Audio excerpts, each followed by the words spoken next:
Yo, so today I thought I would give you an in-depth look at my graphic novel collection. I've really downsized my collection over the past couple of years. I just want to keep it as solely favourites. And then I also get a lot of graphic novels from the library, so that really helps with keeping my collection quite small. So I hope you enjoy, and let's get into it. Last Look by Charles Burns. This is a very weird, surreal graphic novel. It follows our main character who is recovering from a head injury in bed. We don't know how he's received this head injury or what's happened in his life for him to be this way, but basically it's about him lapsing in and out of consciousness and having these very weird dream sequences. Mostly these dreams consist of regrets that he's had over his life, the various relationships that have broken down, not only just romantic, but also the relationship that he had with his father. And it's a very kind of heavy, depressing book. And there's also then these really weird, surreal dream sequences that are quite Tintin-esque. Overall, it's a really interesting read. If you're into kind of weird stuff, I definitely recommend that you check it out. Patience by Daniel Klaus. This is a recent pickup for me, so I haven't actually read it yet, but I'm a big fan of his work. It's probably going to be the next graphic novel that I read. Like I said, I've read a lot of his work. I don't own a lot because I use the library, but I'm very excited to get stuck into this. The art style is like 10 out of 10 as always. I really enjoy Daniel Klaus's art style. Ghost World, also by Daniel Klaus. This is one of my all-time favourite graphic novels. It follows Enid and Rebecca, who are two teenage girls who have recently graduated high school, and they're both trying to figure out what they want to do with the rest of their life. And Rebecca is very goal driven. She has like a set of goals that she wants to achieve. Straight out of high school, she pretty much gets a job right away and she starts saving for an apartment and for her future and things. And then you have Enid, who also claims that she wants the same things as Rebecca and that they want to live together and all these things, but she has no interest in getting a job. She's still very immature. She doesn't really know what to do with her future, if she wants to go to college or not. And it's a really interesting read. I really love the art style. I know a lot of people don't like when comics are all in the one colour, but I think it really added to the mood of this novel, and I would definitely recommend it if you have not read it yet. I Never Liked You by Chester Brown. Chester Brown does a lot of memoir type graphic novels. They're all very interesting. I haven't read much of his work, but I think he's a very interesting character. And this is just about his kind of puberty sort of time where he starts developing like romantic feelings for various girls in his neighborhood, and it's very well done. The art style is very sort of simplistic, but then we have more sort of detailed artwork there, like that skeleton. I'd recommend it if you're into memoirs. Now, it's one of those memoirs that not a lot happens in it, but like again, if it's your type of thing, then you should enjoy it. Then I have Uzumaki by Junji Ito. This is my all-time favourite manga, and okay, I haven't read a lot of manga, but this is my favourite one that I've read so far. I have a full review of this up on my channel if you want to check that out. It is the story of a town that's cursed by spirals, and our main characters are trying to figure out how to stop it and, you know, what's going on in the town and what's causing it. What I love about it is that the artwork is so detailed and gory. It's just, there's some kills in it that are just superb, and it's so creepy, and I never thought I'd be the type of person that would get creeped out by a manga or anything like that. Late at night when you're reading it, like there's a section where it takes place on a maternity ward, and I think that's probably my favourite chapter, but I really, really recommend it if you're into horror. Even if you're not into manga, you definitely enjoy it. Black Hole by Charles Burns again. This is probably Charles Burns' most popular graphic novel, or most well known. This is set in the 1970s, and it's about a group of high school students who start contracting this weird sort of mutation. Turns out it's transmitted via like sexual intercourse. It's a STD. For each person who gets it, it's different. Some people grow tails, some people get like different limbs, and like there was like a tiny little mouth and a neck, which was really creepy. I thought it was so gross. It's a very atmospheric, dark graphic novel, and if you're into things that are set in the 70s, I definitely recommend it. That's one of the main reasons why I really enjoyed it. Again, it's quite surreal, and there's a lot of weird things that are like unexplained that happen in it. It's definitely like an acquired taste. Like if you have a dark sort of taste, or you're into the same kind of books that I'm into reading, then you should enjoy it. Watchman by Alan Moore and Dave Gibbons. This is the first graphic novel I ever read, pretty much. And I really, really enjoyed it. Now, it's not my all-time favourite Alan Moore graphic novel, but it's definitely up there, and there's a very good reason as to why it's always considered like, if not the best, one of the best graphic novels ever written. It's quite a dark story. Like, I really love Rorschach. He's probably my favourite character. I found him quite relatable. The art style is very colourful, it's very vibrant, it's kind of typical comic book art, but done really, really well. I definitely have to give it a reread because it's not that clear in my memory, but I really, really enjoyed it at the time when I read it. V for Vendetta by Alan Moore and David Lloyd. Yeah, this is probably my all-time favourite Alan Moore graphic novel. It made such an impact on me when I read it. I read it when I was about 17 or so. It was at a time I was very into kind of punk rock, and I wouldn't say like anarchist kind of stuff, but I was very much becoming like woke, is what the kids would call it these days. But I really enjoyed it. I think it's a great graphic novel. Again, it's another one that I should reread. The art style is very 80s. It's kind of got that washed out kind of watercolor look to it.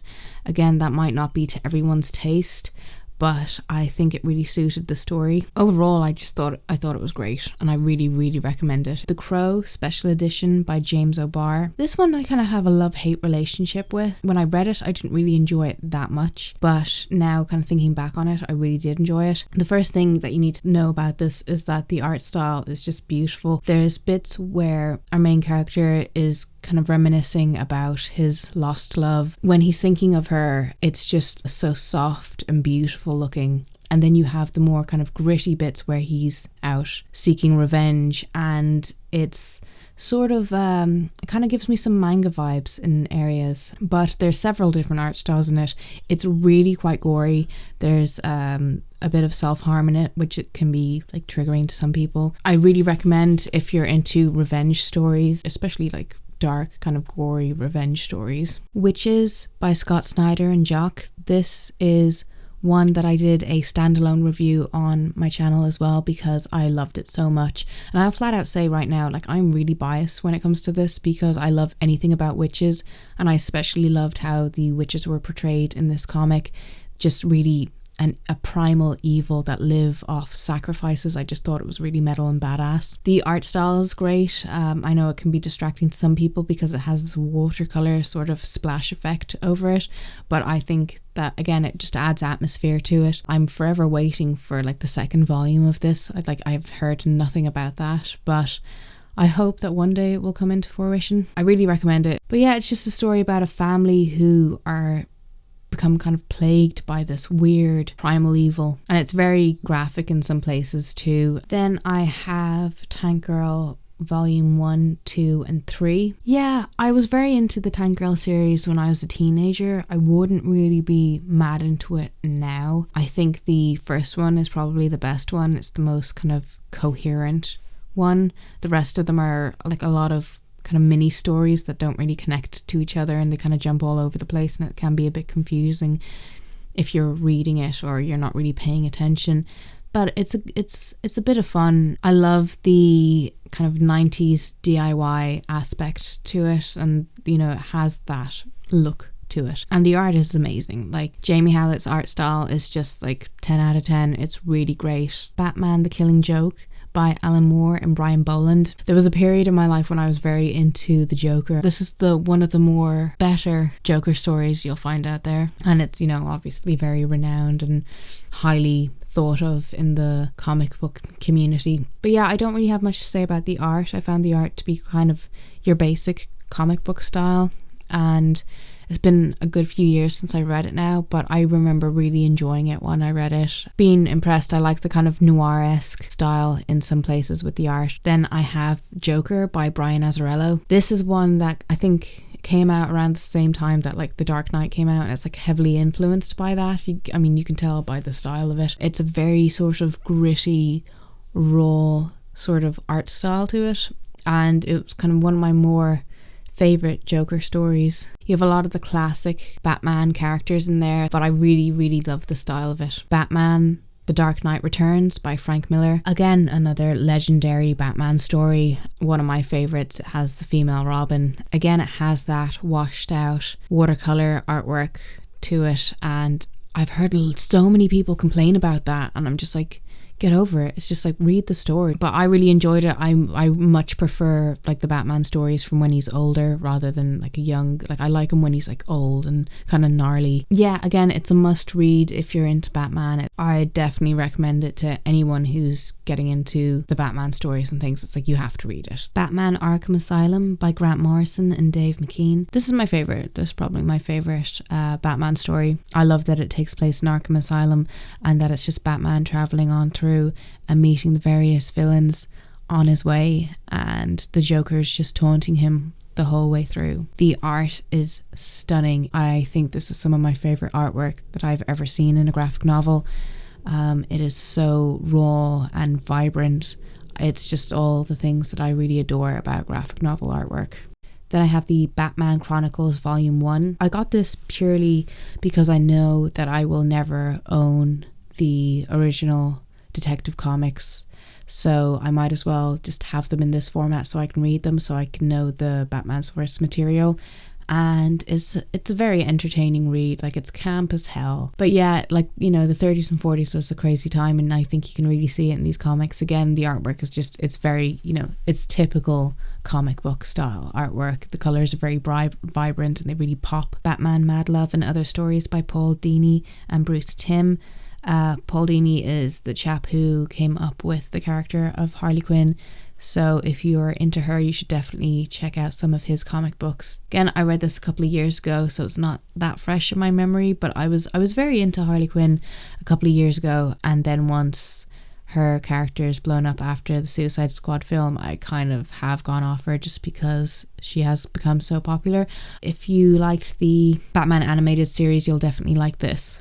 Then I have Batman and Harlequin. This is one that I haven't read yet. Again, it's one that I got recently. I actually got it secondhand. Yeah, I figured since I've never read it, I might as well pick it up, and I got it with my voucher, so I was like, grand, it's basically a free book. I'm looking forward to reading it, but again, like I said, I've kind of gone off the character of Harley Quinn for the moment, so I will eventually get to it. It won't really be anytime soon. I'm sorry about the glare here, and on some of the pages previously, it's kind of difficult to get the lighting right. Then I have Harlequin Preludes and Knock Knock Jokes by Carl Kiesel, Terry Dodson and Rachel Dodson. This is a series that I really wanted to get into again a couple of years ago, and I never got around to reading the next couple of volumes, but I really enjoyed this. I thought it was good fun, and it was a good solid Harlequin story. Harley Quinn is her typical self. I really like that kind of style of Harley Quinn. I don't like her when she's all forlorn about the Joker. And finally, I have the Wonder Woman Chronicles Volume 1. Again, I just wanted to know the source material of where Wonder Woman came from and her origin stories. Again, there's a lot of Nazis in this, and she's fighting Nazis and stuff, and I just find it so funny, and it's terribly camp. I really enjoyed it, and it's definitely a good one to have or to read if you want to get to know where Wonder Woman came from. But yeah, if you're a fan of like the new movie or some of the newer comics, then you should definitely just check it out, because it's an entertaining read. So that is my complete graphic novel collection as of March 2018. Let me know if you've read any of these and if you enjoyed them, and I hope you enjoyed this video, and I will talk to you soon. Goodbye.